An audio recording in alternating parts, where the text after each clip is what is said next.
Hello everyone, welcome to my YouTube channel. आज के इस वीडियो ट्यूटोरियल में हम हॉस्टल अकोमोडेशन सिस्टम के लिए एक पाइथन प्रोग्राम राइट करेंगे, जिसके लिए हम VS कोड स्टूडियो को यूज़ करेंगे। तो चलते हैं, सबसे पहले हम VS कोड स्टूडियो को ओपन कर लेते हैं। तो यहाँ पे मैंने एक फोल्डर क्रिएट किया हुआ है प्रॉक फाइल्स के नाम से। ये न्यू वॉल्यूम डी के अंदर है। आप किसी भी नेम से किसी भी जगह पे कोई भी फोल्डर क्रिएट कर सकते हैं। ठीक है, तो मैंने ये प्रॉक फाइल्स के नाम से फोल्डर क्रिएट किया है। तो इसके अंदर हम फाइल को क्रिएट करके सेव करना चाहेंगे। तो मैं यहाँ पे क्लिक करता हूँ और इसके बाद कमांड प्रॉम्प्ट को ओपन करने के लिए CMD टाइप करूंगा, जिससे हमारे पास ये कमांड प्रॉम्प्ट ओपन हो चुकी है। तो मैं यहाँ पे VS कोड स्टूडियो को ओपन करने के लिए कमांड एंटर करूंगा, कोड स्पेस डॉट, और एंटर की प्रेस करूंगा। तो थोड़ी ही देर में हमारे पास ये VS कोड स्टूडियो ओपन हो चुका है। ठीक है, तो अभी यहाँ पे मैंने एक न्यू फाइल क्रिएट करनी है प्रॉक फाइल्स फोल्डर के अंदर। तो मैं यहाँ से इसको ओपन करूंगा। तो ये मेरा फोल्डर है प्रॉक फाइल्स, जिसके अंदर मैंने न्यू फाइल क्रिएट करनी है।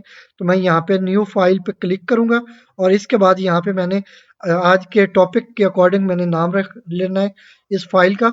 तो मैं नाम रख लेता हूँ हॉस्टल। ठीक है, हॉस्टल, और इसके बाद .py, ये हमारी एक्सटेंशन है पाइथन के लिए। तो मैं यहाँ पे एंटर की प्रेस करता हूँ। तो यहाँ पे अब हम अपना कोड राइट कर सकते हैं। ठीक है, तो मैं इसको एक्सपेंड कर देता हूँ और इसके बाद चलते हैं नेक्स्ट। अब सबसे पहले मैं यहाँ पे एक लिस्ट क्रिएट कर लेता हूँ हॉस्टल नाम से। ठीक है, और ये अभी के लिए एक एम्प्टी लिस्ट है।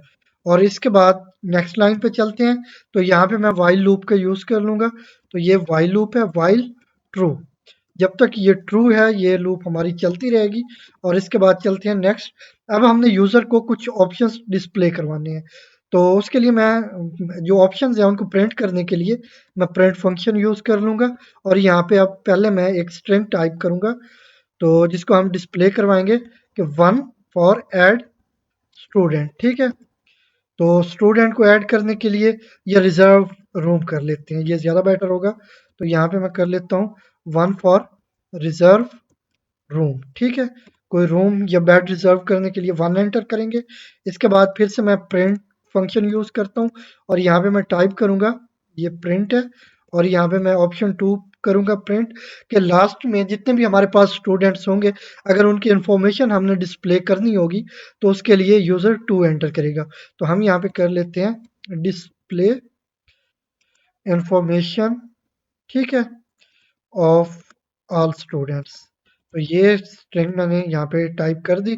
तो ये मैसेज डिस्प्ले होगा, ये हमारा सेकंड ऑप्शन है। ठीक है, तो इसके बाद मैं थर्ड ऑप्शन भी यहाँ पे प्रिंट करवा देता हूँ, जिसके लिए मैं यहाँ पे ले लेता हूँ 0।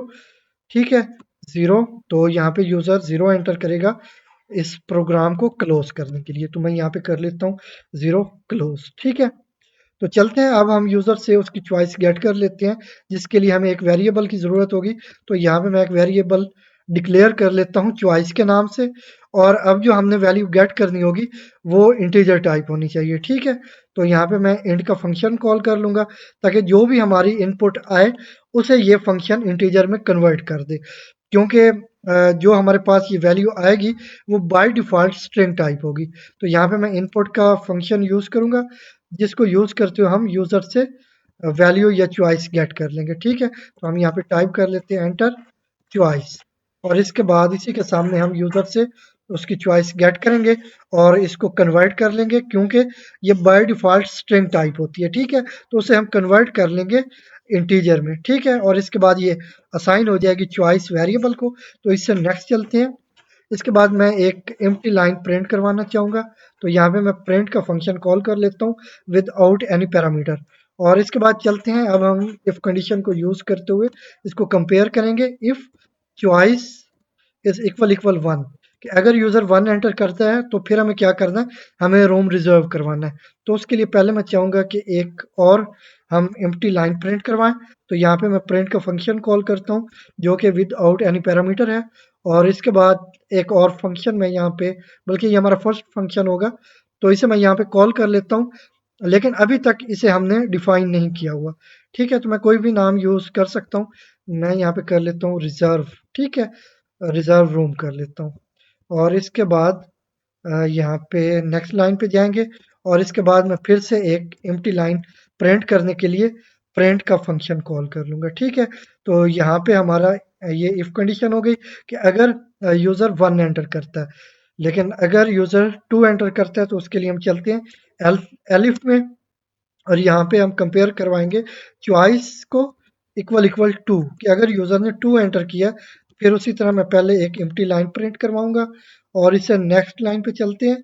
यहाँ पे मैं एक फंक्शन कॉल कर लूँगा डिस्प्ले, ठीक है? तो ये डिस्प्ले के नाम से फंक्शन है। आप किसी और नाम से भी इसे यहाँ पे डिफाइन कर सकेंगे। तो अभी तक मैंने डिफाइन नहीं किया, लेकिन मैं इसे पहले कॉल कर रहा हूँ। तो इसके बाद फिर से मैं एक एम्प्टी लाइन प्रिंट करना चाहूँगा, ठीक है? तो ये हमारे 2 ऑप्शंस हो गए। तो अब चलते हैं नेक्स्ट। तो आप यहाँ पे देख रहे होंगे कि नीचे ये हमें एक एरर शो हो रहा है। ये इसलिए कि अभी तक हमने इनको डिफाइन नहीं किया हुआ। जैसे ही हम इनको डिफाइन कर लेंगे तो ये एरर रिमूव हो जाएगा। इसके बाद चलते हैं नेक्स्ट एलिफ कि अगर यूज़र क्लोज करना चाहता है तो वो 0 एंटर करेगा। इफ चॉइस इज इक्वल 0 तो इसका मतलब है वो प्रोग्राम को क्लोज करना चाहता है। तो हम यहाँ पे पहले उसी तरह एक एम्प्टी लाइन प्रिंट करवाएँगे और इससे नेक्स्ट हम एक मैसेज डिस्प्ले करवा देंगे या प्रिंट करवा देंगे गुड बाय, ठीक है? तो यहाँ पे मैं कर देता हूँ गुड बाय और इसके बाद एक और एम्प्टी लाइन हम प्रिंट करवा लेते हैं by using this print function without any parameter और इससे नेक्स्ट चलते हैं। तो अब हमने ये भी हैंडल करना है कि अगर यूज़र 0, 1, 2 के अलावा कोई और इनपुट दे देता है जो कि इनवैलिड इनपुट होगी तो उसको कैसे हैंडल करेंगे। उसके लिए मैं यहाँ पे एल्स यूज़ कर लेता हूँ, ठीक है?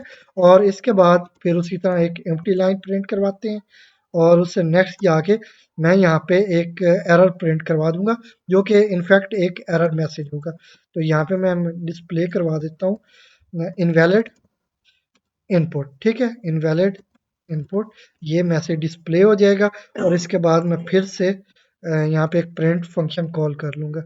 तो यहाँ पे एक चीज़ मैंने और मिस कर दी है, ये जहाँ पे हमने प्रोग्राम को क्लोज़ करना है, तो यहाँ पे मुझे ब्रेक स्टेटमेंट यूज़ करनी है, ठीक है? ताकि हम ये जो व्हाइल लूप है, इसको हम टर्मिनेट कर सकें। तो यहाँ तक हमारा ये प्रोसेस कंप्लीट हुआ, तो अब चलते हैं इन फंक्शंस को हम डिफाइन कर लेते हैं। तो यहाँ पे जाके ये हॉस्टल जो हमारी लिस्ट है, इसके बाद मैं कुछ गैप ले लेता हूँ। तो अब यहाँ पे हमारा जो फर्स्ट फंक्शन है, उसको हम डिफाइन कर लेंगे। वो था रिज़र्व सॉरी पहले मुझे डेफ का कीवर्ड यूज़ करना है डिफाइन करने के लिए। डिफाइन रिज़र्व रूम, ठीक है? ये हमारा फंक्शन है। इसको जैसे ही मैंने यहाँ पे डिफाइन किया तो आप नीचे देखेंगे पहले यहाँ पे मैं कॉलन यूज़ कर लूँ तो आप यहाँ पे देख सकते हैं कि यहाँ से ये एरर रिमूव हो चुका है, ठीक है? क्योंकि इसे अब हमने डिफाइन कर लिया हुआ है। तो इसके बाद यहाँ पे मैं सेट कर लेता हूँ। चलें नेक्स्ट जाके हम कर लेंगे बाकी काम फंक्शन के अंदर, ठीक है? तो अब यहाँ पे मैंने कर लेना है रूम। ये मैं एक वेरिएबल डिक्लेयर कर लेता हूँ रूम के नाम से, ठीक है? जिसको अभी इनिशियल वैल्यू हम 1 दे देते हैं। इससे नेक्स्ट चलते हैं। तो अब हमने क्या करना है, हमने व्हाइल लूप चलानी है पहले, ताकि हमारे पास जितने अवेलेबल रूम्स हैं, उनके अकॉर्डिंग हम एक व्हाइल लूप चलाएँगे। फिर उसके अंदर हम एक नेस्ट करेंगे फॉर लूप को, ताकि जितने बेड्स हैं, उनको भी हम रिज़र्व करवा सकें। जैसा कि हमारे पास अमूमन एक रूम होता है, उसके अंदर मल्टीपल बेड्स होते हैं, ठीक है?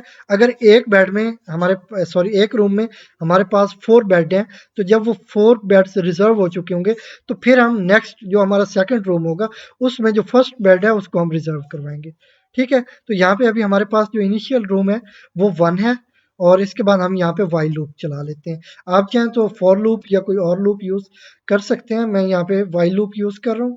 व्हाइल तो यहाँ पे यूज़ करूँगा room is less than equal to 2, ठीक है? कि अगर ये 2 के इक्वल है या लेस है 2 से, तब तक ये हमारी व्हाइल लूप चलती रहेगी। लेकिन जैसे ही ये रूम की वैल्यू 2 से बड़ी होगी, तो उस टाइम ये हमारी जो व्हाइल लूप है, ये टर्मिनेट हो जाएगी, ठीक है? और ये हमारी आउटर लूप होगी। इसके बाद यहाँ पे चलते हैं, मैं फॉर लूप नेस्ट कर लेता हूँ यहाँ पे, ठीक है? अच्छा यहाँ पे मैं एक और इसको बेटर बना सकता हूँ, एक और मेथड से। तो वो हम कैसे करेंगे, यहाँ पे मैं एक इफ कंडीशन ले लेता हूँ, ठीक है? इफ तो आगे इसी लूप में जाके हम या इसी फंक्शन में जो रिजर्व रूम का हमारा फंक्शन है, इसमें हम यूज़र को फिर 2 ऑप्शंस देंगे कि अगर आप फर्दर रूम रिजर्व करना चाहते हैं तो आप ए एंटर करें, अगर आप क्लोज करना चाहते हैं या एग्जिट करना चाहते हैं तो फिर आप एक्स या एन या कोई भी हम कैरेक्टर ले लेंगे कि वो आप एंटर करें, ठीक है। तो उसकी बेस पे हम यहाँ पे कंडीशन सेट कर लेते हैं। यहाँ पे मैं कर लूंगा इफ ऑप्शन, ये अभी वेरिएबल मैंने लिया नहीं है, लेकिन आगे जाके मैं ये अपना पहले ही ले लेता हूँ, चले, ताकि आपके लिए साथ साथ समझना इजी हो। तो यहाँ पे मैं ले लेता हूँ ऑप्शन के नाम से एक वेरिएबल, ठीक है। तो इसके बाद इसमें जो वैल्यू लेंगे वो हम कैरेक्टर टाइप या स्ट्रिंग टाइप लेंगे, ठीक है। तो इसको मैं नल कर देता हूँ। तो यहाँ से ये double pair of comma use करने का मतलब ये है कि इसकी टाइप जो हो वो स्ट्रिंग टाइप होगी, ठीक है, या कैरेक्टर टाइप। तो ये इसकी टाइप हो जाएगी इस वेरिएबल की। इस वेरिएबल का नेम ऑप्शन हो गया, ठीक है। तो यहाँ पे कंडीशन हम सेट कर लेंगे कि if option is equal equal, तो यहाँ पे हम कर लेते हैं टर्मिनेशन के लिए एक्स कर लेते हैं, ठीक है। तो यहाँ पे मैं कर लेता हूँ एक्स कि if option is equal equal x, तो हम क्या करेंगे, ब्रेक कर देंगे जो ये हमारी आउटर वाइल लूप है, ठीक है। अदरवाइज यहाँ पे मैं एल्स यूज कर लेता हूँ। तो एल्स यूज करने के बाद इसके अंदर चलते हैं। तो अगर यूजर ने एक्स एंटर किया होगा तो फिर तो ये वाइल लूप हमारी ब्रेक हो जाएगी, या आउटर लूप जो हमारी, ठीक है। अदरवाइज हम एल्स में जाएंगे और एल्स में जाने के बाद हम यहाँ पे फॉर लूप यूज कर लेंगे, ठीक है। आप इसके अंदर वाइल लूप भी यूज कर सकते हैं। तो फॉर, यहाँ पे एक मैं वेरिएबल ले लेता हूँ, लोकल वेरिएबल होगा इस फॉर लूप के अंदर, ठीक है। आई, आप कोई और नेम भी यूज कर सकते हैं। इसके बाद एन, ये कीवर्ड है। तो अब मैंने इसको रेंज देनी है, इसने कहाँ से स्टार्ट करना है और कहाँ जाके इसने टर्मिनेट हो जाना है। तो यहाँ पे मैं रेंज ले लेता हूँ इसकी, और इसको रेंज दे देता हूँ 1 से 3, ठीक, सॉरी मुझे यहाँ पे कॉमा यूज करना है, 1 से 3। तो मतलब जो फर्स्ट वैल्यू होगी आई की फर्स्ट इटरेशन पे वो 1 होगी, ठीक है। और इसको टर्मिनेट कब होना है, जैसे ही ये 3 होगी तो इसको टर्मिनेट हो जाना चाहिए, ठीक है। तो चलते हैं अब नेक्स्ट। तो यहाँ पे आई होप यहाँ तक आपको समझ आ रहा होगा। तो इसके बाद चलते हैं, यहाँ पे अब मैंने ले लेने हैं कुछ ऑप्शंस, मतलब प्रिंट करवा लेने हैं। तो यहाँ पे मैं प्रिंट ले लेता हूँ, ठीक है, प्रिंट। तो प्रिंट में मैं कर देता हूँ कि या बल्कि मुझे पहले ना यूजर से रोल नंबर और स्टूडेंट का नेम गेट कर लेना चाहिए। तो मैं यहाँ पे कर लेता हूँ S T D roll number, ठीक है। तो ये मैंने वेरिएबल डिक्लेयर किया और इसको असाइन करूंगा वैल्यू जो हम यूजर से गेट करेंगे। तो उसके लिए मैं यहाँ पे ले लेता हूँ इनपुट का मेथड, जिसकी हेल्प से हम यूजर से वैल्यू गेट कर सकेंगे, ठीक है। तो ये इनपुट मेथड हो गया और यहाँ पे मैं टाइप कर देता हूँ एंटर रोल नंबर, ठीक है, रोल नंबर। तो जो भी स्टूडेंट है जिसको आप असाइन करना चाहते हैं या एलोकेट करवाना चाहते हैं एक बेड, तो उसका रोल नंबर यहाँ पे आपको एंटर करना होगा, क्योंकि उसकी कोई इन्फॉर्मेशन तो हमें चाहिए होगी। तो इसके लिए हम उसका रोल नंबर और नेम गेट कर लेंगे, ठीक है। इसके बाद एस टी डी, और यहाँ पे मैं कर लेता हूँ नेम, ठीक है। तो इसके बाद यहाँ पे फिर से मैंने इनपुट मेथड यूज कर लेना है ताकि हम यूजर से इनपुट गेट कर सकें। तो यहाँ पे मैं कर लेता हूँ एंटर नेम ऑफ स्टूडेंट, ठीक है। और इसके बाद हम स्टूडेंट का नेम भी गेट कर लेंगे। तो यहाँ पे भी मैं कर लेता हूँ enter roll number of student, ठीक है। तो ये हमने रोल नंबर और उसका नेम, स्टूडेंट का नेम, ये हमने गेट कर लिया, ठीक है। तो इसके बाद अब हमने इसे, जो हमारी हॉस्टल की लिस्ट है उसमें इनको स्टोर करवाना है। तो उसके लिए हमें पहले एक डिक्शनरी की ज़रूरत होगी। तो मैं रिकॉर्ड के नाम से डिक्शनरी एक ले लेता हूँ, आप कोई और नेम भी यहाँ पे यूज़ कर सकते हैं। तो इसके बाद ये डिक्शनरी है, तो मुझे यहाँ पे पेयर ऑफ करली ब्रेसेस यूज़ करनी होंगी। तो इसमें अब मुझे एक की सेट करनी है जिनके साथ मैं रोल नंबर्स और नेम्स को एसोसिएट करवा दूंगा। तो यहाँ पे मैं रोल नंबर के लिए ले लेता हूँ ROLLNO, मतलब रोल नंबर, ठीक है। इसके साथ मैं एसोसिएट कर दूंगा रोल नंबर्स को, जो कि सेव्ड होंगे किसमें, एसटीडी रोल नंबर वेरिएबल में। क्योंकि जब हम यूजर से कोई भी रोल नंबर गेट कर रहे हैं तो इस वेरिएबल को असाइन कर रहे हैं, ठीक है। तो अब हम इस वेरिएबल को इस की के साथ एलोकेट कर रहे हैं। मतलब जहाँ पे भी हमें कहीं स्टूडेंट्स के रोल नंबर की ज़रूरत होगी तो हम इस की को कॉल कर लेंगे, ठीक है? तो इसके साथ इसमें जो की में वैल्यूज़ हैं वो हमारी इंडेक्स पे स्टोर होंगी, ठीक है? तो ये अब जो फर्स्ट रोल नंबर होगा ये इस डिक्शनरी के फर्स्ट इंडेक्स पे स्टोर होगा। फिर अगर किसी सेकंड स्टूडेंट का रोल नंबर लिखते हैं तो वो सेकंड इंडेक्स पे स्टोर होगा और इसी तरह आगे चलता जाएगा, ठीक है? तो ये हमने एक की ले ली और उसके साथ एक वैल्यू एसोसिएट कर दी। अब मैं एक और की ले लेता हूँ नेम से, ठीक है? ये नेम मैंने इसका नाम रख लिया, आप कुछ भी नेम और यूज़ कर सकते हैं। तो इसके साथ मैं एसटीडी नेम वेरिएबल को एसोसिएट कर देता हूँ ताकि इसमें जो भी नेम्स आए स्टूडेंट्स के उनको हम एसोसिएट कर सकें इस नेम की के साथ, ठीक है? तो ये इसमें हो गया। अब मैंने लिस्ट को इनिशियलाइज करना है तो उसके लिए मैं यहाँ पे हॉस्टल नेम था हमारी लिस्ट का, हॉस्टल डॉट अपेंड, ये अपेंड का फंक्शन है जो बाय डिफॉल्ट हमें प्रोवाइड किया जाता है पाइथन की तरफ से। तो मैं यहाँ पे सॉरी ये मुझे पेयर ऑफ कॉमा यूज नहीं करना, तो यहाँ पे रिकॉर्ड इसको एज अ पैरामीटर मैं यहाँ पे पास कर लूंगा। तो ये जितनी भी वैल्यूज हैं वो इस हॉस्टल लिस्ट को असाइन हो जाएंगी, ठीक है? तो इस तरह हमने इसको इनिशियलाइज कर लिया। तो अब नेक्स्ट चलते हैं। जब हमने यहाँ पे एक स्टूडेंट की इंफॉर्मेशन ऐड कर ली है तो अब हमने एक सक्सेस मैसेज डिस्प्ले करवाना है कि roll number sorry bed number 1 है या 2 है या जितना भी है वो, और जिस रोम नंबर से हम वो एलोकेट कर रहे हैं वो रोम नंबर भी हमें साथ में डिस्प्ले करवाना है, ठीक है? तो मैं यहाँ पे कर लेता हूँ पहले तो मैं यहाँ पे प्रिंट फंक्शन कॉल कर लेता हूँ। इसके बाद यहाँ पे पहले मैं स्ट्रिंग डिस्प्ले करवाऊंगा या प्रिंट करवाऊंगा। ये एज इट इज होगी कि बेड नंबर, पहले हम बेड नंबर यहाँ पे डिस्प्ले करवाएंगे, ठीक है? तो यहाँ पे ये बेड नंबर और इसके बाद हम वेरिएबल ले लेते हैं ये आई का, ठीक है?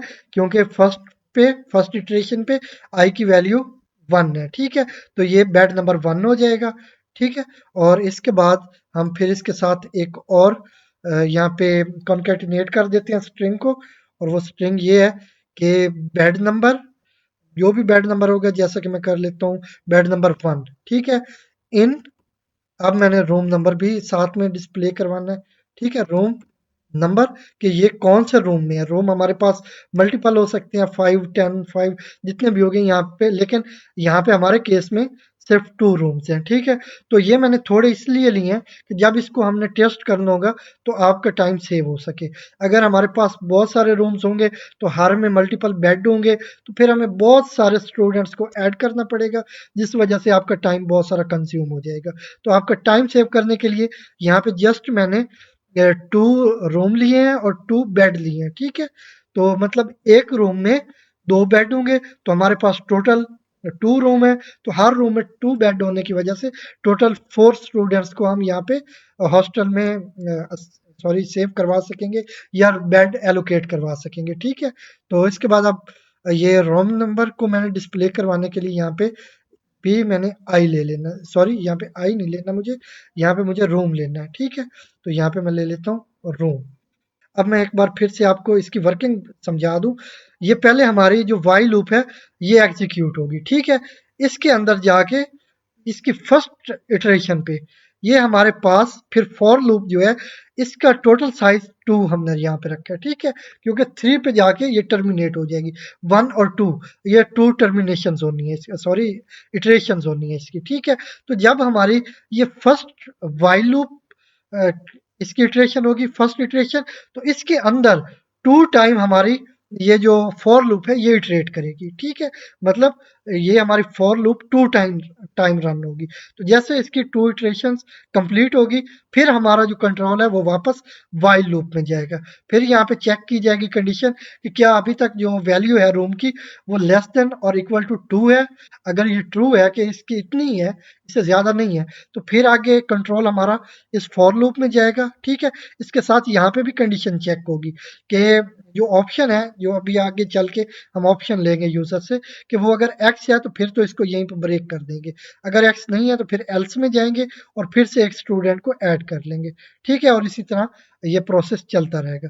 तो अब यहाँ पे मैंने रूम इसलिए लिया है क्योंकि आगे जाके हम रूम को हम अ, इसमें इंक्रीमेंट भी करवाएंगे इसकी वैल्यू में, ठीक है, क्योंकि फर्स्ट पे हमारे पास रूम 1 है, तो इसमें इंक्रीमेंट करवा के इसको हम 2 भी करवाएंगे और 3 पे भी ले जाएंगे मे बी से, ठीक है।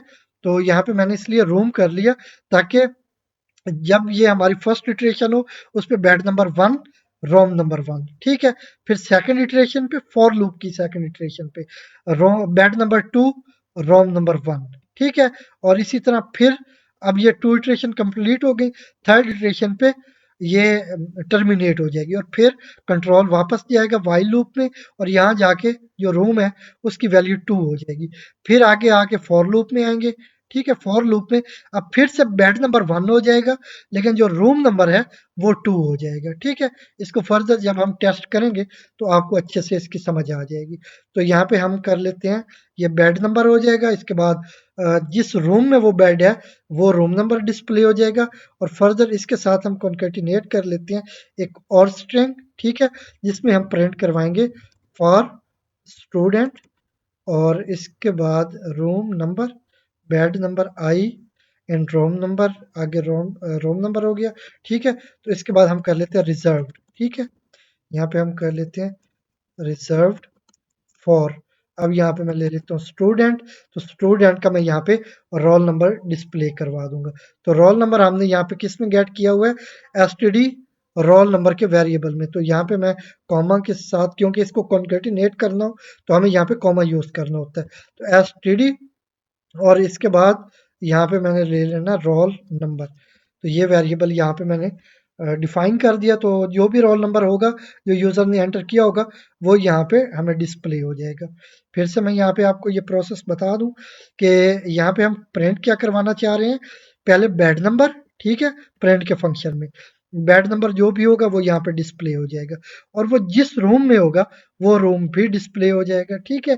फिर वो बेड जिस स्टूडेंट को एलोकेट किया गया है उसका रोल नंबर यहाँ पे हमें डिस्प्ले हो जाएगा, ठीक है। तो अब इससे नेक्स्ट चलते हैं और नेक्स्ट जाके हमने यहाँ पे एक मैं प्रिंट फंक्शन यूज करता हूँ और इसके बाद यहाँ पे मैं ये हाइफन को यूज करते हुए एक डॉटेड लाइन प्रिंट करवा दूंगा और इसके बाद अब मैं फर्दर इसी फंक्शन के अंदर यूजर को 2 ऑप्शंस फर्दर दे दूंगा ताकि वो अगर किसी और स्टूडेंट को ऐड करना चाहे तो वो भी कर सके और अगर वो इसको क्लोज करना चाहे तो वो भी कर सके। तो मैं यहाँ पे पहले जो ऑप्शंस है उनको प्रिंट करवा लेता हूँ।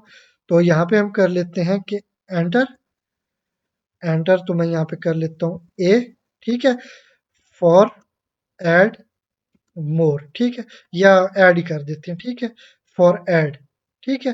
तो ये हमने कर लिया। इसके बाद फिर से मैं प्रिंट फंक्शन ले लेता हूँ और यहाँ पे फिर मैं सेकंड ऑप्शन दे देता हूँ कि एंटर। अगर हमने क्लोज करना है इसको तो यहाँ पे हम कर लेंगे एक्स ले लेते हैं, आप कोई और कैरेक्टर भी ले सकते हैं, ठीक है, फॉर एग्जिट। तो अगर एग्जिट करना चाहते हैं तो यहाँ पे आप एक्स लेंगे, ठीक है। तो इसके बाद क्या होगा, जैसे ही आप एक्स ले लेंगे ये सारे आपके जो रूम है वो कंप्लीट हो जाएंगे, कोई और जगह अवेल नहीं होगी। तो फिर आपका जो कंट्रोल है वो इस मेन में आ जाएगा, ठीक है। ये जो हमारी वाइल लूप है जिसको हमने मेन में यूज किया था, हमारा कंट्रोल इसमें आ जाएगा। जिसके बाद हम ये 2 को ऑप्शन चूज करते हुए हम जितने भी स्टूडेंट्स हैं उनकी इंफॉर्मेशन को डिस्प्ले करवा देंगे, ठीक है। तो यहाँ पे हम ऑप्शंस दे रहे हैं, तो मैं यहाँ पे अब एक वेरिएबल डिक्लेयर कर लेता हूँ ऑप्शन का, ठीक है। वैसे वेरिएबल हम डिक्लेयर कर रहे चुके हैं ऊपर, हाँ, ये ऑप्शन का वेरिएबल हम डिक्लेयर कर चुके हुए हैं, ठीक है। तो इसमें हम वैल्यू गेट कर लेंगे। तो यहाँ पे ये ऑप्शन वेरिएबल मैं यहाँ पे यूज कर लेता हूँ, डिफाइन हम इसको या डिक्लेयर हम इसको कर चुके हुए हैं, अब यहाँ पे मैं इसको यूज कर रहा हूँ। तो यूज किस लिए कर रहा हूँ, ताकि हम यूजर से उसका जो भी ओपिनियन है वो गेट कर सकें। तो यहाँ पे इनपुट मैंने यूज किया, ठीक है, और यहाँ पे मैंने ले लिया एंटर ऑप्शन, ठीक है, कि एक ऑप्शन जो आपके पास प्रोवाइडेड है उनमें से एक ऑप्शन आप यहाँ पे एंटर करें, ठीक है। तो इसी के बेस पे हमने यहाँ पे ये कंडीशन भी सेट की हुई है कि if option is equal equal x, कि अगर यूजर ने एक्स एंटर कर दिया है तो फिर क्या करना है हमने, इस ये जो बैर वाली या आउटर वाइल लूप है इसको हमने ब्रेक कर देना है, ठीक है। और इसके साथ हमने ये जो इनर फॉर लूप है हमारी, इसको भी हमने ब्रेक करना है, ठीक है। तो यहाँ पे फिर हम यहाँ पे कर लेंगे condition use, if condition if, तो यहाँ पे हम कर लेते हैं ऑप्शन जो कि वेरिएबल है हमारा, ऑप्शन इज इक्वल इक्वल ए, ठीक है। बल्कि यहाँ पे ये हमारी स्ट्रिंग है, ये कैरेक्टर है, तो यहाँ पे मुझे double pair of comma use करना है। इफ ऑप्शन इज ए, तो यहाँ पे मैं स्टेटमेंट यूज कर लूंगा कंटिन्यू, ठीक है। तो क्या होगा, ये जो है ये स्किप हो जाएगी, ठीक है, ये वैल्यू, और इसके बाद दोबारा से अगर इसकी इटरेशन बाकी है, मतलब अभी तक आई की वैल्यू 3 नहीं हुई, तो ये फॉर लूप चल जाएगी या एग्जीक्यूट हो जाएगी, अदरवाइज ये हमारी वाइल लूप चल जाएगी, ठीक है। और इसमें फिर ये जो भी कंडीशन हमने सेट की हुई है, इसको चेक किया जाएगा, इसके अंदर आके इसको चेक किया जाएगा कि यूजर ने कहीं एक्स तो नहीं एंटर कर दिया हुआ, ठीक है। तो अगर ये दोनों नहीं है केस, मतलब वैल्यू 2 से बड़ी भी नहीं है, एक्स भी नहीं एंटर किया गया, तो फिर यहाँ पे दोबारा से फॉर लूप में कंट्रोल आ जाएगा, ठीक है। तो फर्दर आपको अच्छे से समझ आएगी जब हम इसको टेस्ट करेंगे। तो ये हमारा हो गया इफ। तो इसके बाद हम यूज कर लेते हैं if, L if option is equal equal x, ठीक है। तो यहाँ पे अब एक्स के साथ हम दो काम ले रहे हैं। एक तो हम यहाँ पे ये जो हमारी इनर फॉर लूप है, इसको ब्रेक कर रहे हैं, ठीक है। तो इसको जैसे ही ब्रेक करेंगे तो हमारा कंट्रोल यहाँ पे बाहर चला जाना है, ये जो आउटर लूप है इसकी तरफ, ठीक है। तो हम तो इसको भी टर्मिनेट करना चाहते हैं, तो इसलिए मैंने यहाँ पे इफ कंडीशन को यूज करते हुए यहाँ पे भी मैंने ब्रेक यूज कर ली, ताकि जैसे ही ये ऑप्शन ये इसमें एक्स असाइन हो, तो यहाँ पे हमें पता चल जाए कि ये एक्स हो चुका है, इस ये जो ऑप्शन है ये एक्स के इक्वल हो चुका है, ठीक है। तो फौरन हम इस आउटर वाइल लूप को भी ब्रेक कर दें। तो इस एक्स के साथ, एक्स वाले ऑप्शन के साथ हम ये इनर फॉर लूप को भी ब्रेक कर रहे हैं, ठीक है, या टर्मिनेट कर रहे हैं। और इसके बाद जो हमारी ये आउटर फॉर लूप है, इसको भी हम यहाँ पे टर्मिनेट कर रहे हैं।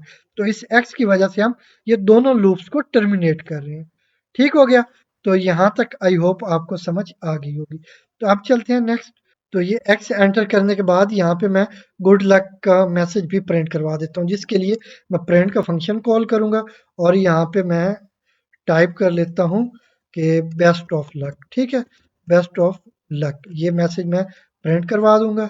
और इसके बाद ये ब्रेक हो जाएगी, ये मैसेज हमें डिस्प्ले होगा, क्योंकि ब्रेक हम इसके बाद यूज कर रहे हैं, ठीक है।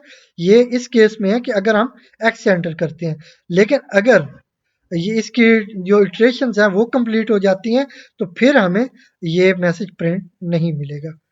तो इसके बाद चलते हैं नेक्स्ट। अब हमने क्या करना है, ये भी देखना है कि कहीं जो रूम्स हैं ये कंप्लीट तो नहीं हो चुके। मतलब हमारे पास टोटल 2 रूम्स हैं, अगर ये सारे एलोकेट हो गए हैं, इनके अंदर जितने बेड्स हैं वो भी एलोकेट हो गए हैं, तो फिर हमें क्या करना है, फिर हमें एक मैसेज प्रिंट करवाना है कि हमारे पास फर्दर कोई बेड अवेल नहीं है, ठीक है। तो यहाँ पे हमने इस ये जो रूम है इसको इंक्रीमेंट भी करवाना है, तो वो हम कहाँ पे आके करवाएंगे, वो हम इस फॉर लूप की बॉडी के बाहर करवाएंगे और इस एल्स के अंदर करवाएंगे। तो ये मैं इसी कॉलम में आऊंगा, यहाँ पे मैंने ये फॉर लूप डिफाइन किया हुआ है। ये मैं जब सेम कॉलम में कोई भी कंडीशन टाइप करूंगा, तो इसका मतलब होगा कि वो एल्स की बॉडी के अंदर तो है, लेकिन फॉर की बॉडी से बाहर है, ठीक है। तो यहाँ पे मैं चलता हूँ, यहाँ से मैं नेक्स्ट चला जाता हूँ, ठीक है, और इस कॉलम पे आ जाता हूँ। तो अब ये और ये फॉर लूप अब सेम कॉलम में आ रहे हैं, जिसका मतलब ये होगा कि ये जो भी स्टेटमेंट है हमारी, ये फॉर लूप की बॉडी के बाहर है, ठीक है। तो इसमें हमने क्या करना है, यहाँ पे हमने रोम की वैल्यू में इंक्रीमेंट करवाना है। तो मैं यहाँ पे रोम कर लेता हूँ, ठीक है, और इसके बाद प्लस, सॉरी, यहाँ पे प्लस ले लेता हूँ और इक्वल, ठीक है, और 1। आप ऐसे भी कर सकते हैं, अगर ये आपको समझ ना आए तो आप फिर ऐसे भी कर सकते हैं, रूम और इसको असाइन कर दें रूम प्लस 1, ठीक है। तो ये दोनों स्टेटमेंट्स एक ही हैं, इनमें कोई डिफरेंस नहीं, ठीक है। तो अब नेक्स्ट चलते हैं, और अब मैंने यहाँ पे एक कंडीशन सेट करनी है, और ये कंडीशन कहाँ पे होगी, ये वाइल लूप के तो अंदर होगी, लेकिन इस इफ के बाहर होगी, ठीक है, इस इफ के बाहर होगी, लेकिन ये वाइल लूप की बॉडी के अंदर होगी। तो यहाँ पे हम चलते हैं सेम कॉलम में जिसमें ये एल्स या ये इफ डिफाइन किया गया है, ठीक है। तो यहाँ पे हमारे पास ये कॉलम है, ये वाला, ठीक है। तो आप यहाँ पे देख सकते हैं, ये जहाँ पे ये मेरा कर्सर है, तो ये और ये एल्स और इस इफ का कॉलम सेम है, जिसका मतलब ये होगा कि ये इस इफ और इस एल्स की बॉडी के बाहर है और वाइल लूप की बॉडी के अंदर है, ठीक है। तो मैं यहाँ पे आ जाता हूँ और यहाँ पे अब मैं इफ कंडीशन यूज कर लेता हूँ। If room is greater than 2, अगर ये 2 से बड़े हो जाती है वैल्यू, तो फिर हम क्या करेंगे, यहाँ पे हम एक मैसेज प्रिंट करवाएंगे। पहले तो मैं एक एम्प्टी लाइन प्रिंट करवा देता हूँ और इसके बाद फिर मैं एक मैसेज प्रिंट करवाऊंगा कि नो बेड अवेलेबल, ठीक है, या बेड नॉट अवेलेबल। चलें ऐसे ही कर लेते हैं, बेड नॉट अवेलेबल, ये मैसेज हम प्रिंट करवा देंगे। और इसके बाद फिर से मैं यहाँ पे प्रिंट फंक्शन कॉल कर लेता हूँ, तो ये होगी कॉल, ठीक है। तो ये इन केस अगर ये जो हमारे पास रूम है, इसकी वैल्यू, वैसे तो इसने वैसे भी टर्मिनेट हो जाना है यहाँ पे, तो वैसे बेस्ट तो ये था कि मैं इसे वाइल लूप की बॉडी के भी बाहर करता, ठीक है। क्योंकि वाइल लूप के अंदर आने के बाद जब यहाँ पे इसकी वैल्यू 3 होनी है, तो इसने वैसे ही टर्मिनेट हो जाना, ठीक है। तो हम फिर हमारे ये लॉजिकल एरर हो जाएगा, तो हमें इसको वाइल लूप की भी बॉडी से बाहर डिफाइन करना चाहिए। तो मैं इसको पीछे ले आता हूँ यहाँ पे, ठीक है। इसको भी मैं पीछे ले आता हूँ, तो इसको भी मैं पीछे ले आता हूँ और इससे भी मैं पीछे ले आता हूँ, ठीक है। तो अब क्या हो गया, ये जो हमारी वाइल लूप है, इसकी बॉडी से भी बाहर आ गया और ये जो हमारा रिजर्व रूम के नाम से जो ये हमारा फंक्शन था, इसकी बॉडी के अंदर है, ठीक है। और यहीं पे हम चेक कर रहे हैं कि इस रूम की वैल्यू क्या है। तो जैसे ही हमें पता चलेगा कि इस रूम की वैल्यू 3 हो चुकी है, मतलब ग्रेटर देन 2 हो चुकी है, तो यहाँ पे ये मैसेज फिर हमें प्रिंट हुआ मिल जाएगा कि बेड नॉट अवेलेबल, ठीक है। तो ये फंक्शन भी हमारा कंप्लीट हो चुका। तो अब चलते हैं नेक्स्ट। तो यहाँ पे मैं डिफाइन कर लेता हूँ सेकंड फंक्शन हमारा, जो कि है डिस्प्ले स्टूडेंट्स का। तो इसको मैंने यहाँ पे कॉल कर लिया हुआ था, डिस्प्ले के नाम से ये हमारा फंक्शन था। तो यहाँ पे मैं सॉरी, पहले डेफ कीवर्ड यूज करना है डिफाइन करने के लिए, डेफ। तो यहाँ पे करते हैं डिस्प्ले और इसके बाद यहाँ पे मैं कॉलम ले लेता हूँ और इसके बाद अब हमने जितने भी हमारे स्टूडेंट्स हैं उनकी इंफॉर्मेशन को डिस्प्ले कर देना। तो इंफॉर्मेशन में जस्ट रोल नंबर है और हमारे स्टूडेंट्स के नेम है। तो यहाँ पे मैं फॉर लूप यूज कर लूंगा, ठीक है। फॉर आई, यहाँ पे मैं आई यूज कर लेता हूँ। अब पीछे भी हमने आई यूज किया हुआ है, ऊपर यहाँ पे आप देख सकते हैं, लेकिन इसका कोई इशू नहीं है क्योंकि ये इस फंक्शन के अंदर जो रिजर्व रूम का फंक्शन था, इसके अंदर लोकल है, इसका स्कोप उसी फंक्शन के अंदर तक है, ठीक है। और ये सेकंड फंक्शन है हमारा, तो इस तक स्कोप उसका नहीं है, इसमें ये जो आई हम यूज कर रहे हैं इसी का स्कोप होगा। तो यहाँ पे मैं इन यूज कर लेता हूँ और इसका अब हमने साइज डिफाइन करना है कि इसका साइज कितना होना चाहिए। तो जितने हमारे पास लिस्ट में स्टूडेंट्स हैं, वही साइज हम इस आई को असाइन करेंगे। तो इसलिए मैं यहाँ पे हॉस्टल जो हमारी लिस्ट नेम है वो यहाँ पे यूज कर लेता हूँ। तो जितना इसका साइज है उसी के अकॉर्डिंग ये आई हमारी इनिशियलाइज हो जाएगी। तो मतलब अगर ये हॉस्टल का साइज 10 है, इसमें 10 स्टूडेंट्स ऐड हैं, तो फिर आई जो है वो 10 के साथ इनिशियलाइज हो जाएगी। इस तरह हमारी ये फॉर लूप 10 टाइम ये एग्जीक्यूट होगी। तो चलते हैं, अब यहाँ पे हमने स्टूडेंट्स के रोल नंबर्स और उनके नेम्स डिस्प्ले करवानी है, जिसके लिए मैं यहाँ पे प्रिंट का फंक्शन ले लूँगा और यहाँ पे मैं डिस्प्ले करवा देता हूँ कि नेम, ठीक है, ऑफ स्टूडेंट। तो यहाँ पे सॉरी, पहले मुझे रोल नंबर डिस्प्ले करवाना चाहिए, तो यहाँ पे मैं कर लेता हूँ रोल नंबर ऑफ स्टूडेंट। तो यहाँ पे इसके सामने हम रोल नंबर जो स्टूडेंट का वो डिस्प्ले करवाएंगे। उसके लिए क्या करूंगा, यहाँ पे मुझे कॉन्केटिनेट करना है, जिसके लिए कॉमा यूज करेंगे। तो यहाँ पे आई, ठीक है, फर्स्ट इटरेशन में आई की वैल्यू वो 0 है, ठीक है। तो जो हमारे पास इंडेक्सेस हैं उनकी जो फर्स्ट इंडेक्स जो है वो भी 0 है, ठीक है। तो इसलिए यहाँ पे आई का मतलब यही होगा कि फर्स्ट इंडेक्स चेक किया जाएगा रोल नंबर्स का। तो अब यहाँ पे हमें पता कैसे चलेगा कि यहाँ पे रोल नंबर डिस्प्ले होगा।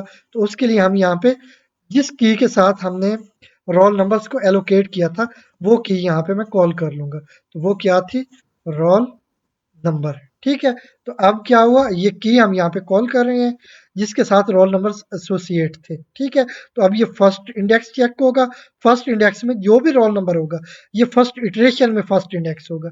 ठीक है, तो फर्स्ट इंडेक्स पे जो भी रोल नंबर होगा वो यहाँ पे डिस्प्ले हो जाएगा। फिर जब सेकंड इटरेशन होगी उस टाइम आई की जो वैल्यू है वो 1 हो चुकी होगी। इसका मतलब है अब जो हमारे पास सेकंड इंडेक्स है उसमें जो रोल नंबर पड़ा हुआ है वो यहाँ पे डिस्प्ले होगा। ठीक है, तो उसके बाद उसी के अकॉर्डिंग जो हमारा सेकंड रोल नंबर है वो डिस्प्ले हो जाएगा। और इसी तरह हमने यही काम नेम के लिए भी कर लेना है। तो यहाँ पे मैं कर लेता हूँ नेम ऑफ स्टूडेंट। ठीक है, तो यहाँ पे स्टूडेंट का नेम हमने डिस्प्ले करवाना है। तो यहाँ पे मैं ले लूंगा उसी तरह आई। ठीक है, तो फर्स्ट इटरेशन पे जो नेम है उनका फर्स्ट इंडेक्स में जो पड़ी वैल्यू है वो यहाँ पे साइन होगी या डिस्प्ले होगी। ठीक है, तो यहाँ पे वो की कौन सी थी जिसके साथ हमने नेम्स को एसोसिएट किया था, वो थी नेम। यहाँ से हम देख सकते हैं ऊपर जाके यहाँ पे ये हमारी की है नेम की जिसके साथ हमने स्टूडेंट्स के नेम को एसोसिएट किया हुआ है। और ये रोल नंबर की थी जिसके साथ हमने स्टूडेंट के रोल नंबर्स को एसोसिएट किया हुआ था। ठीक है, तो आई होप यहाँ तक आपको अच्छे से क्लियर हो गया होगा।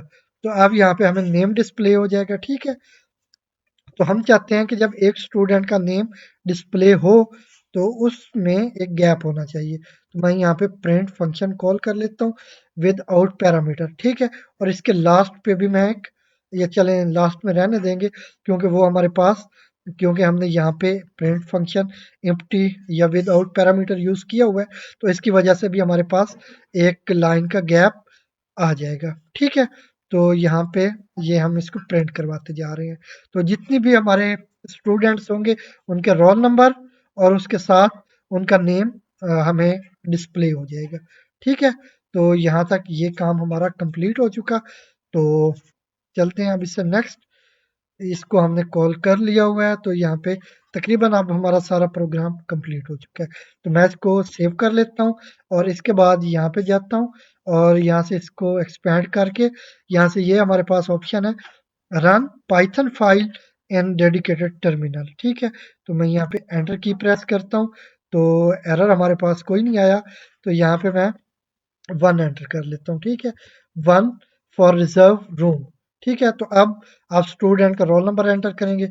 मैं कर लेता हूँ 101। ठीक है, और इसके बाद आप नेम एंटर कर देंगे। मैं कर देता हूँ ए बी। ठीक है, आप नेम कोई भी अपनी मर्जी से एंटर कर लेंगे। तो इसके बाद चलते हैं नेक्स्ट।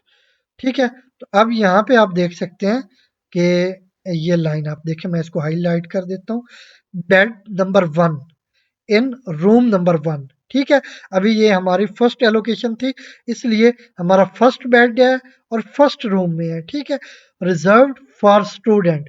तो अब ये स्टूडेंट का रोल नंबर हमने 101 एंटर किया था तो ये साथ में डिस्प्ले हो रहा है। ठीक है, तो अब आप यहाँ पे अगर फर्दर यहाँ पे अगर स्टूडेंट को ऐड करना चाहते हैं तो आप ए एंटर करेंगे, लेकिन अगर नहीं करना चाहते तो आप यहाँ पे एक्स एंटर कर देंगे।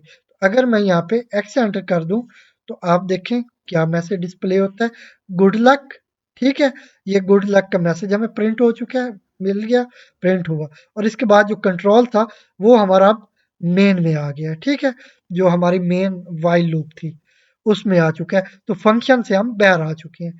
ठीक है, तो यहाँ पे हमें फिर फंक्शन वही मिल रहे हैं कि रिजर्व रूम, फिर इसके बाद डिस्प्ले इंफॉर्मेशन फॉर और स्टूडेंट्स और थर्ड ऑप्शन जो क्लोज का था।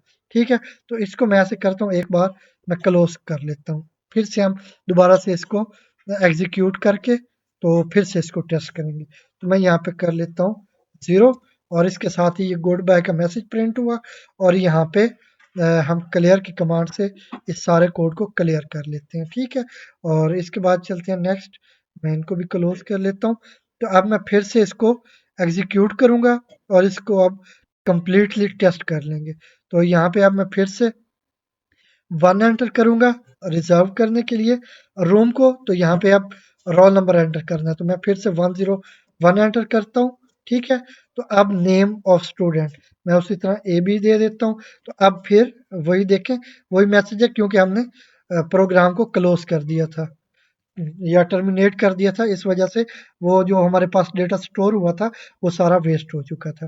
तो यहाँ पे अब ये bed number 1 and room number 1 और इसके बाद रिजर्व फॉर स्टूडेंट 101, ठीक है। तो इसके बाद यहाँ पे अगर हमने एक्स एंटर किया था तो हम यहाँ पे इस फंक्शन से बाहर चले गए थे और हमारा जो कंट्रोल था वो मेन को चला गया था, ठीक है। तो अब हम अगर यहाँ पे ए एंटर करते हैं, मतलब एक और स्टूडेंट ऐड करना चाहते हैं या उसे एक बेड एलोकेट करवाना चाहते हैं, तो फिर ए एंटर किया। तो अब यहाँ पे जो सेकंड हमारा स्टूडेंट है उसका आप रोल नंबर एंटर करें। तो मैं कर लेता हूँ 202 और यहाँ पे एंटर किया। तो अब इसका नेम तो मैं ले लेता हूँ CD और इसके बाद एंटर किया। तो यहाँ पे अब देखें आप, ये मैं हाईलाइट कर रहा हूँ इस लाइन को, bed number 2 in room number 1, ठीक है। क्योंकि हमारे पास एक रूम में 2 बेड है, ठीक है। इसलिए जब ये पहला मैसेज हमें प्रिंट हुआ मिला था तो यहाँ पे बेड नंबर 1 और रूम नंबर 1 था, ठीक है। जब हमने सेकंड स्टूडेंट को ऐड किया तो अब जो सेकंड बेड था फर्स्ट रूम में वो उसे एलोकेट हुआ। तो किसको एलोकेट हुआ, वो स्टूडेंट का रोल नंबर भी हमें यहाँ पे डिस्प्ले हुआ मिल गया, ठीक है। तो अब मैं फिर से एक और स्टूडेंट को ऐड करता हूँ। तो अब क्या होना चाहिए, अब हमारा बेड नंबर 1 होना चाहिए और यहाँ पे रूम नंबर 2 हो जाना चाहिए, ठीक है। क्योंकि हमारे पास जो फर्स्ट रूम था उसमें टोटल 2 बेड थे जो यहाँ पे हम एलोकेट करवा चुके हैं या वो रिजर्व हो चुके हैं। अब हमारे पास सेकंड रूम में 2 बेड अवेलेबल हैं, तो हमें फिर नेक्स्ट रूम में जाना चाहिए और वहाँ पे हमारा जो फर्स्ट बेड है वो हमें एलोकेट करवाना चाहिए। मैंने यहाँ पे ए एंटर करके एंटर की प्रेस की। तो अब यहाँ पे रोल नंबर एंटर करेंगे। तो रोल नंबर मैं कर लेता हूँ 303। इसका नेम मैं दे देता हूँ CD किया था तो EF कर लेता हूँ, ठीक है। तो अब यहाँ पे आप देख सकते हैं जैसा कि हम एक्सपेक्ट कर रहे थे, अब बेड नंबर 1 है और रूम नंबर 2 है, ठीक है। यहाँ पे आप देख सकते हैं रूम नंबर 2, क्योंकि एक रूम में टोटल 2 बेड थे। ये ऊपर आप देखें, एक बार फिर से मैं इसको हाईलाइट करता हूँ। यहाँ पे आप देखें, ये जो हमारा फर्स्ट रूम था उसमें दोनों बेड हमारे रिजर्व हो चुके हैं, ठीक है। तो अब उस रूम में फर्दर कोई बेड अवेलेबल नहीं है। तो इसलिए अब हमें कोई अगर किसी स्टूडेंट को कोई बेड एलोकेट करवाना है तो वो हम अब सेकंड रूम से करवाएंगे। इसलिए यहाँ पे रूम नंबर 2 आ चुका है जिसका बेड नंबर 1 हम एलोकेट करवा रहे हैं, ठीक है। तो इसके बाद चलते हैं नेक्स्ट। एक बार फिर से मैं ए एंटर करता हूँ और एक और स्टूडेंट को एक बेड एलोकेट करवाना चाहता हूँ।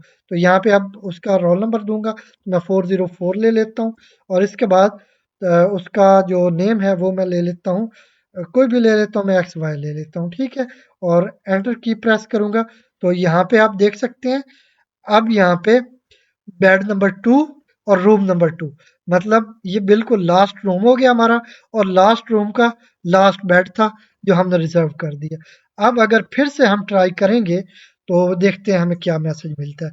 तो हम यहाँ पे फिर से ए एंटर करते हैं टू ऐड अ स्टूडेंट। जैसे ही हम यहाँ पे ए एंटर करते हैं तो आप देख सकते हैं बेड नॉट अवेलेबल, क्योंकि हमारे पास टोटल 2 बेड थे। हर रूम में, सॉरी, 2 रूम थे और हर रूम में 2 बेड थे। तो टोटल हमारे पास 4 स्टूडेंट्स की कैपेबिलिटी थी जिनको हम बेड्स एलोकेट कर सकते थे या उनको हम हॉस्टल में जगह दे सकते थे। तो टोटल स्टूडेंट्स के लिए हमारे पास स्पेस थी। तो वो टोटल स्टूडेंट्स 4 हमारे यहाँ पे ऐड हो चुके हैं। तो अब फर्दर हमारे पास कोई बेड अवेलेबल नहीं है, ठीक है। तो यहाँ पे ये हमारा प्रोसेस कंप्लीट हो चुका और इसके बाद चलते हैं, अब हम सारे स्टूडेंट्स की इंफॉर्मेशन डिस्प्ले करवाना चाहते हैं कि हमें पता चले कि वाक़ई हमारे पास ये स्टूडेंट्स ऐड हुए हैं या नहीं हुए। तो मैं यहाँ पे 2 एंटर करने के बाद एंटर की प्रेस करता हूँ। तो यहाँ पे आप देख सकते हैं, यहाँ से ये हमारा रोल नंबर 101 और उसका नेम, इसी तरह 202 और उसका नेम, फिर 303 उसका नेम और इसी तरह लास्ट स्टूडेंट 404 और उसका नेम। ये जितने भी स्टूडेंट्स हैं उनकी जितनी भी इंफॉर्मेशन हमारे पास सेव है वो सारी यहाँ पे डिस्प्ले हो चुकी है, ठीक है। और अब अगर मैं कोई इनवैलिड इनपुट देता हूँ तो मैं यहाँ पे दे देता हूँ 3। तो देखते हैं क्या मैसेज डिस्प्ले होता है। तो ये इनवैलिड इनपुट का मैसेज यहाँ पे प्रिंट हो चुका है, ठीक है। तो अब अगर मैं यहाँ पे 0 एंटर करता हूँ तो हमें पूरे प्रोग्राम से एग्जिट हो जाना चाहिए। तो मैं यहाँ पे 0 एंटर करने के बाद एंटर की प्रेस करता हूँ तो ये गुड बाय का मैसेज मिल गया हमें और यहाँ पे हम क्लोज कर चुके हैं या हम एग्जिट कर चुके हैं प्रोग्राम से, ठीक है। तो आई होप इसकी आपको अच्छे से समझ आ गई होगी। अगर आपको इसकी लॉजिक की समझ नहीं आई तो आप प्लीज़ जहाँ से आपको समझ नहीं आई वहाँ पे आप वीडियो को बैक करें और वहाँ से फिर देखें, क्योंकि इसमें मैंने बहुत इम्पोर्टेंट लॉजिक ऐड की है जिसको समझना आपके लिए बहुत ज़रूरी है। आई होप इस वीडियो की आपको बहुत अच्छे से समझ आई होगी। अगर वीडियो अच्छी लगी हो तो लाइक एंड शेयर करें, और अगर अभी तक हमारे यूट्यूब चैनल को सब्सक्राइब नहीं किया तो प्लीज़ अभी हमारे यूट्यूब चैनल को सब्सक्राइब करें। Thank you.